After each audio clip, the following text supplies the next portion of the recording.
Okay, 10th standard இந்த வருஷம் 2023-24 கல்வியாண்டினுடைய பப்ளிக் எக்ஸாம் கொஸ்டினுடைய கீ ஆன்சர் இப்போ பார்க்கலாம்.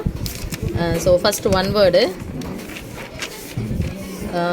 n of a cross b equal to 6 மற்றும் a ஈக்குவல் டு 1,3 எனில் n ஆஃப் b ஆனது எவ்வளோன்னு சொல்லிட்டு கேட்டிருக்காங்க.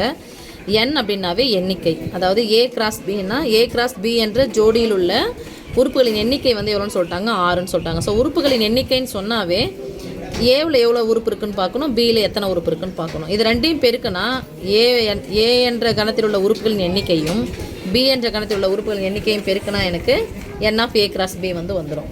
ஸோ ஏவில் எத்தனை உறுப்பு இருக்குன்னா 2, இங்கே எத்தனை இருக்குது 6. ஸோ 2 கூட எதை பெருக்குனா எனக்கு 6 கிடைக்குன்னா 3. ஸோ n ஆஃப் b எண்ணிக்கைன்னு கேட்டாங்க. n ஆஃப் b என்ற கணத்தில் உள்ள உறுப்புகளின் எண்ணிக்கை 3. அடுத்து f such that a tends to b ஆனது இருபுற சார்பு மற்றும் n of b equal to 7 எனில் n ஆஃப் a ஆனது ஆன்சர் வந்து 7. இருபுற சார்புனா இதில் எத்தனை உறுப்பு இருக்கோ அதே உறுப்பு, ஒரு கணத்தில் எத்தனை உறுப்பு இருக்கோ அதே அந்த அடுத்த இதுலேயும் வந்து அடுத்த சார்புலேயும் அதே உறுப்பு தான் இருக்கணும். ஸோ இதில் n ஆஃப் bனா அங்கே 7 உறுப்பு இருக்குது அப்படின்னு சொன்னால் வீச்சகத்தில் மதிப்பகத்தில் எத்தனை உறுப்பு இருக்குன்னா 7 உறுப்பு இருக்கணும். ஸோ n ஆஃப் a ஆனது 7. 1 முதல் 10 வரையுள்ள, அதாவது 2 எண்களும் உட்பட, 2 எண்கள்னால் 1 சேரணும் 10 சேரணும், அனைத்து எண்களாலும் வகுப்படும் மிகச்சிறிய எண்ணுன்னு கேட்குறாங்க. ஸோ அனைத்து எண்களாலும் வகுப்படக்கூடியது இதுக்கு எப்படி பார்க்கலாம்னா 10 இன்க்ளூட் ஆகுது அப்படின்னு சொன்னால் ஒரு எண் 10ஆல் வகுப்படணும்னா கடைசி எதில் முடிஞ்சிருக்கணும், 0வில் முடிஞ்சிருக்கும். ஸோ 0வில் முடிஞ்சிருக்கக்கூடிய எண்ணை மட்டும் நம்ம எடுத்துக்கலாம், சூஸ் பண்ணிக்கலாம். இதையும் எடுத்துக்கிறோம். ஸோ எடுத்துக்கும் போது மிகச்சிறிய எண்ணுன்னு கேட்குறாங்க. அப்போ மிகச்சிறிய எண் இதுவான்னு பார்த்தா இதுதான். அதுவும் நம்ம இதை 8ஆம் வாய்ப்பாடு போட்டால் இங்கே வராது. ஸோ இதுதான் அந்த ஆன்சர். அடுத்து ஒரு கூட்டுத்தொடர் வரிசையில் 31 உறுப்புகள் உள்ளன. அதன் 16வது உறுப்பு m எனில், அப்போ 31 உறுப்பு இருக்குது அப்படின்னு சொன்னால் மொத்தம் 31ன்னா 1 2 3ன்னு சொல்லிட்டு போட்டுனே போகலாம். 16வது உறுப்புனா அங்கே முன்னாடி உறுப்பு 15. அப்போ என்னென்னா எத்தனை உறுப்புகள்னா 16வது உறுப்புனான்னு சொல்லிட்டாங்க, எம்ன்னு சொல்லிட்டாங்க. அப்போ முன்னாடி இருக்கிற உறுப்புன்னா இருக்கும் m-1 m-2ன்னு சொல்லிட்டு இங்கே m-15 வரைக்கும் இருக்கும். ஏன்னா இது எத்தனாவது உறுப்பு 16. சமமாக பிரிச்சுட்டோம் அப்படின்னு சொன்னால் அதுக்கப்புறம் இந்த பக்கம் பார்த்தோம் அப்படின்னு சொன்னால் 31ன்றதுனால இந்த பக்கம் 15 பிரிக்கிறோம், இந்த பக்கம் 15. இங்கே என்ன இருக்கும் m+1 m+2 அப்படின்னு சொல்லிட்டு போயிட்டு m+15 வரைக்கும் இருக்கும். அப்போ 16வது உறுப்பு இங்கே கொடுத்துட்டாங்க. கூட்டுத்தொடர் வரிசையில் உள்ள எல்லா உறுப்புகளின் கூடுதல்னா கடைசி உறுப்பு எனக்கு என்னன்னு தெரியும் m+15, அதாவது L. முதல் உறுப்பு என்னன்னு தெரியும் m-15ன்னு தெரியும். அப்போ உறுப்புகளின் கூடுதல் SN ஃபார்ம் என்னது n/2 × a + L. அப்போ எஸ் 31 உறுப்புகளின் கூடுதல் ஈக்குவல் டு 31/2. ஏனுடைய மதிப்பு m-15 ப்ளஸ் எல்னுடைய மதிப்பு m+15. -15 + 15 0 ஆகிடும். ஒரு எம்மையும் கூட்டினா 2m கிடைக்கும். ஸோ 2m, ரெண்டுத்துக்கு நடுவில் பெருக்கல் குறி, இதுவும் கேன்சல் ஆகிடுச்சு. ஸோ உறுப்புகளின் கூடுதல் எவ்வளோ சாமி 31 × m 31m. அடுத்தது x⁴ + 64 முழு வர்க்கமாக மாற்ற பின்வருவனவற்றில் எதை கூட்ட வேணும் கொடுத்துருக்காங்க. இப்போ நான் இதையே எடுத்துக்கிட்டா x² த ஹோல் ஸ்கொயர்னு எடுத்துக்கலாம். இது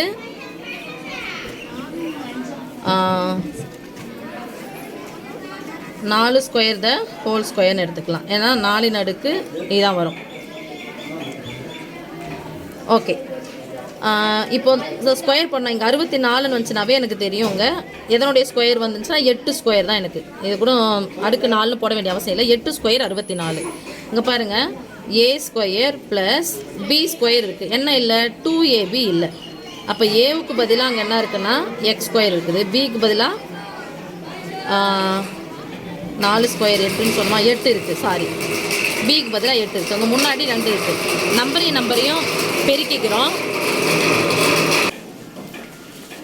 ஸோ இங்கே என்ன இருக்குது பிக்கு பதிலாக என்ன இருக்குது 8 இருக்குது. நம்பரையும் பெருக்கும் 8 2 16, இங்கே x². ஸோ ஆன்சர் வந்து +16 x². அடுத்தது சப்போஸ் இங்கே -16 x² அப்படின்னாலும் அந்த ஆன்சர் ரைட்டாக தான் வரும். ஏன்னா ஃபார்முலா நமக்கு a² + b² -2ab இருக்குது +2ab இருக்குது. ஸோ -16 x²னாலும் ஆன்சர் வரும், +16 x²னாலும் ஆன்சர் வரும். அடுத்து ஒரு நேரிய சமன்பாட்டின் வரைபடம் ஒரு நேர்கோடு. நேரிய சமன்பாடுன்றது 3வது பாடத்தில் வருது. ஸோ அதனுடைய வரைபடம் வந்து எப்படி இருக்குன்னா ஒரு நேர்கோடாக தான் இருக்கும். ஏபிசியில் டிஇ parallel பிசி, டி ஆனது பிசிக்கு இணையாக வரைஞ்சிருக்காங்க. ஏபிசி இதுக்கு நேராக இது. ஸோ அடிப்படை விகிதை சம தேற்றத்தை அடிப்படையில் இது எப்படி மாறும்னா AD by DB equal to AE by இசின்னு மாறும். இப்போ ஏடி எனக்கு எவ்வளோ தந்திருக்காங்கன்னா 2.1 பை டிபி எனக்கு தரல. அதுக்கு பேர் என்ன கண்டுபிடினா ஏபி ஃபுல்லாக வந்து 3.6ன்னு சொல்லிட்டாங்க. ஏடி எத்தனை சொல்லிட்டாங்க அப்படின்னா 2.1ன்னு சொல்லிட்டாங்க. அப்போ இது ஃபுல்லாக 3.6 அப்படின்னு சொன்னால் இது ஃபுல்லாக 3.6 இதில் 2.1 போச்சுன்னா மீதி இங்கே எவ்வளோ இருக்கும் 1.5 இருக்கும். ஸோ 1.5 டிபியினுடைய மதிப்பு ஈக்குவல் டு ஏஇ எனக்கு தெரியாது, அதுதான் கேட்குறாங்க. ஈசியை நான் எப்படி எழுதலாம், ஈசி எப்படி எழுதலாம் அப்படின்னு சொன்னால் இங்கே ஏசி ஃபுல்லாக கொடுத்துருக்காங்க 2.4. ஈசி அப்படிங்கிறதுனாது ஏசியிலிருந்து ஏஇயை கழிக்கிறது. ஏசியிலிருந்து ஏழியை கழிச்சா தான் எனக்கு ஈசி கிடைக்கும். அப்போ 2.4லிருந்து எதை கழிக்கணும், ஏஇயை கழிக்கணும். ஓகே, இப்போ ஒரு ஸ்தான தள்ளி புள்ளி இருக்குது, மேலேங்கீழையும் 10ஆல் பெருக்கிறோம். அப்போ நான் கேன்சல் ஆகிடும். 21/15 equal to AE by 2.4 minus ஏஇன்னு கிடைக்கும். 7 3 21 5 3 15. இப்போது இது இங்கே எடுத்துகிட்டு போகலாம். 5 ஏஇன்னு வரும். இது இந்தாண்ட பக்கம் எடுத்துகிட்டு போனால் 7 × 2.4 மைனஸ் 7 ஏஇன்னு கிடைக்கும். இந்த மைனஸ் 7 ஏஇ அந்தாண்ட பக்கம் போச்சுன்னா ப்ளஸ்ஸாக மாறும். 7 ஏஇயும் 5 ஏஇயும் கூட்டினா 12 ஏஇ. இங்கே என்ன இருக்குது 7 × 2.4. இங்கே பெருக்கலாக இருக்கிற 12 இந்தாண்ட பக்கம் வந்துச்சுன்னா வகுத்தலாக மாறும். இங்கே வெறும் ஏஇ மட்டும் இருக்கும். இப்போது இதுக்கு சம்மந்தம் இல்லை, நடுவில் பெருக்கல் இருக்குது, கேன்சல் பண்ணிக்கலாம். 1 12 12 2 12 24 ஒரு ஸ்தானம் தள்ளி புள்ளி வைக்கணும். ஸோ 0.2. ஸோ 7 2 14 ஒரு ஸ்தானம் தள்ளி புள்ளி வச்சா 1.4. ஆன்சர் 1.4. அடுத்து வட்டத்தின் வெளிப்புற புள்ளியிலிருந்து வட்டத்திற்கு எத்தனை தொடுகோடுகள் வரையலாம். இப்போ வட்டம் ஒன்று போடுறோம், மையத்திலேருந்து வெளியில் ஒரு புள்ளி இருக்குது. ஸோ எத்தனை தொடுகோடுகள்னால் நம்ம படம் வரைஞ்சிருப்போம். இந்த ஒரு தொடுகோடு, இங்கே ஒரு தொடுகோடு. ஸோ 2 தொடுகோடுகள் வரையலாம். 2 ஆன்சர். அடுத்து -5, 0 இந்த புள்ளிகள் ஆகிய புள்ளிகளால் அமைக்கப்படும் முக்கோணத்தின் பரப்பளவு. புள்ளிகளை பார்த்தோன்னே தெரிஞ்சிடும். இங்கேயும் 5 இருக்குது, -5 -5, இங்கே +5 தான் இருக்குது. பரப்பளவுனாவே நமக்கு மைனஸில் வராது, ஸோ ப்ளஸில் தான் வரப்போகுது. 5 5ன்னு இருக்குது. ஸோ 5 ஸ்கொயர் தான் போக போகுது. அதனால் ஷார்ட்டாக ஞாபகம் வச்சுக்கணும்னா 25. 5 ஸ்கொயர் 25 ஞாபகம் வச்சுக்கலாம். அடுத்து 5 ஸ்கொயர்னால் அந்த இதுவில் சொல்கிறேன், ஸ்கொயர் பண்ணால் சதுரம்னு நினச்சிக்க வேண்டாம், முக்கோணம். அடுத்தது x = a tan θ மற்றும் y = b secant θ எனில் இது பிடிக்கும்.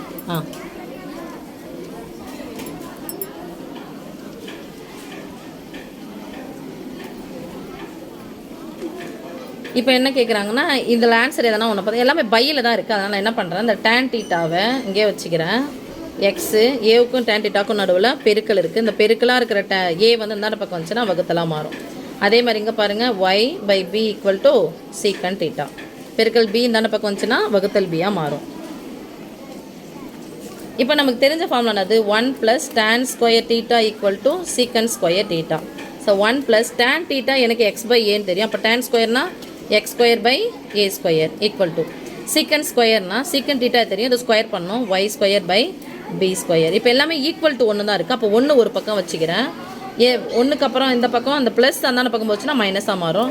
இப்போ y² / b² ப்ளஸ் அந்தாண்ட பக்கம் போச்சுன்னா மைனஸ் x² / a². அப்போ answer y² / b² minus x² / a² = 1.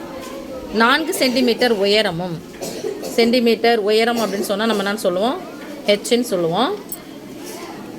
அடுத்து 10 சென்டிமீட்டர் அடிப்புற விட்டமும் கொண்ட அடிப்புற விட்டம் சொன்னாவே டி, அதில் டின்றது என்னது ஆரத்தை போல் 2 மடங்கு.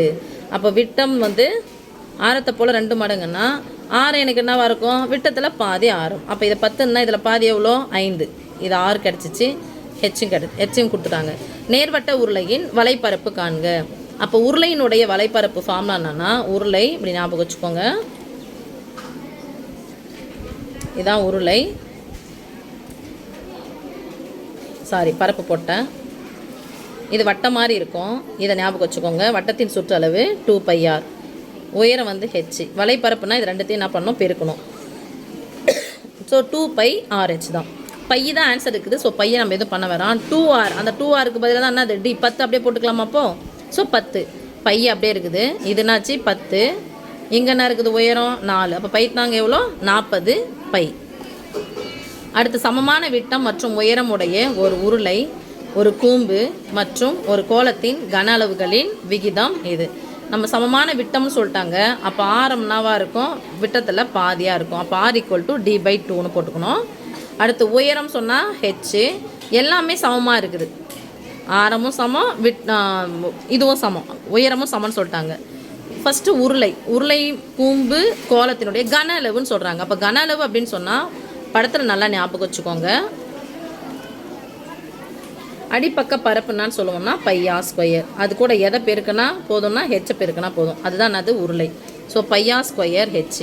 கூம்புக்குனான்னா உருளையின் கன அளவை போல மூன்றில் ஒரு பங்கு. அப்போ 1/3 பங்கு உருளையின் கன அளவு πr² ஹெச். கோலத்தின் கன அளவு அப்படின்றது, கோலம் அப்படிங்கிறது 4/3, சாரி கூம்பின் கன அளவை போல் 4 மடங்கு. அப்போ கூம்பின் கன அளவு 1/3 πr² H. 4 மடங்குன்னா 4/4 πr² H. 4/3 πr² H. இதில் என்ன அவங்க சொல்லிட்டாங்கன்னா, சாரி ஹெச்சுக்கு பதிலாக கோலத்தில் ஹெச்சுக்கு பதிலாக உயரம் இருக்காது, அந்த உயரமும் ஆரமும் சமமாக இருக்கும். அப்போ r என்ன ஆகிடும், r³ மாறிடும். அப்போ இங்கே சமன் சொல்லிட்டாங்க. எது சமன் சொல்லிட்டாங்கன்னா r மதிப்பு d/2, r மதிப்பு d/2, இங்கே ஹெச் இதுவாக தான் இருக்குது. ஸோ எல்லாமே சமம்னு சொல்லிட்டாங்க அப்படின்னு சொன்னால் விகிதம்னு சொல்கிறாங்க. அப்போ விகிதம்னாவே வகுத்தல் தான். ஸோ பை, இங்கே பை, இந்த பை 3 கேன்சல் ஆகிடும். இங்கே r² பதிலாக என்ன போட போகிறோம், d²/4, ஏன்னா 2 ஸ்கொயர் 4, ஹெச் சமம் ஈஸ்ட்டு. எங்கே பார்க்குறோம் 1/3 r², அப்போ என்ன சொல்லணும் d²/4 இன்ட்டு இதுவும் ஹெச் ஈஸ்ட்டு 4/3 r³ இருக்குது. அப்போது d³/2 க்யூப்னா வரும் 8. ஸோ இங்கே என்னென்னா உயரமும் சமன்னு சொல்லிட்டாங்க, விட்டமும் உயரமும் சமன்னு சொல்லிட்டாங்க. அப்போ என்ன ஆகிடுது, ஹெச்சுக்கு பதில் என்ன போட்டுக்கலாம் டி. அப்போ இது டியும் d² சேர்ந்தால் d³, இங்கேயும் d³ வந்துடும். இதுக்கு பதிலாக டி போட்டோம்னா ஸோ என்ன ஆகிடும் அப்படின்னா d³ கேன்சல் ஆகிடும். மீதி இருக்கிறது என்னென்னு பார்க்கலாம். இங்கே பெருக்கல் இருக்குது, 1 நாள் 4, 2 நாள் 8. இங்கே மீதி என்ன பார்க்கலாம், 1/4, 1/4 இருக்குது ஈஸ்ட்டு. எங்கே பார்க்குறோம் 3/12 இருக்குது ஈஸ்ட்டு. எங்கே என்ன இருக்குது 1/3 6 இருக்குது. இப்போ ரெண்டாம் வாய்ப்பாடு போட்டோம்னா 2 2 4, 6 12, 3 6. இப்போ 2 6 3 இருக்குது. சமமாக மீசியமாக எடுத்தோம்னா எல்லா இடத்துலையும் 6, 2 மடங்கு 6, 3 மடங்கு 6. அப்போ இதை எதால் பெருக்கணும்னா 3ஆல், இதை எதால் பெருக்கணும்னா 2ஆல் பெருக்கணும். இங்கே 1ஆல் பெருக்கினா போதும். அப்போ பாருங்கள் 3:1 3:1:2.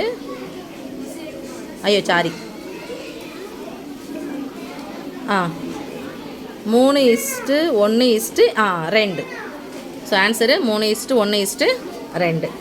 அடுத்தது, கொடுக்கப்பட்ட மதிப்புகளில் எவை ஒரு நிகழ்ச்சியின் நிகழ்தகவாக இருக்க முடியாது. நிகழ்தகவுனா உறுதியான நிகழ்ச்சி நிகழ்தகவே 1. ஸோ 0 இருக்கலாம், 1 இருக்கலாம். நான் 0 விட அதிகமாக இருக்கலாம், 1 விட குறைவாக இருக்கலாம். ஸோ 1 இருக்கலாம், ஆனால் 1 விட அதிகமாக இருக்கக்கூடாது. ஸோ ஆன்சர் வந்து 1.05. அடுத்து, ஒரு நபருக்கு வேலை கிடைப்பதற்கான நிகழ்தகவு வந்து 3x கொடுத்துட்டாங்க. வேலை கிடைக்காமல் இருப்பதற்கான நிகழ்தகவு 3/2 கொடுத்துட்டாங்க. எனில் எக்ஸின் மதிப்பு, வேலை கிடைக்கிறதையும் வேலை கிடைக்காம இருக்கிறதையும் சேர்த்துனா இந்த வந்து கூறுவெளி வந்து வரணும், 3 வரணும். இங்கே 3ல் 2 சான்ஸ் இருக்குன்றாங்க. அப்போ எத்தனை சான்ஸ் இல்லைன்னா 1 இல்லை, சாரி கிடைக்காம இருக்கிறதுக்கு 2ன்னு சொல்லிட்டாங்க. அப்போ எத்தனை கிடைக்கலாம், 1 கிடைக்கலாம். ஸோ எக்ஸனுடைய மதிப்பு 1. 3 விட 3, இது 2 இருக்குது. அப்போ 2 கூட எதை கூட்டினா 3 கிடைக்குன்னா 1. ஸோ ஆன்சர் வந்து 1. அவ்வளோதான். 1 வேர்டு ரொம்ப ஈஸியாக கேட்டிருக்காங்க. எப்படி முன்னாடிலாம் வந்து புக்குக்குள்ளே இருந்து கேட்பாங்க கேள்வி, ஒரு 3 கேள்வி. ஆனால் இப்போ எல்லாமே புக் பேக்கில் தான் கேட்டுக்கிறாங்க. தேங்க்யூ.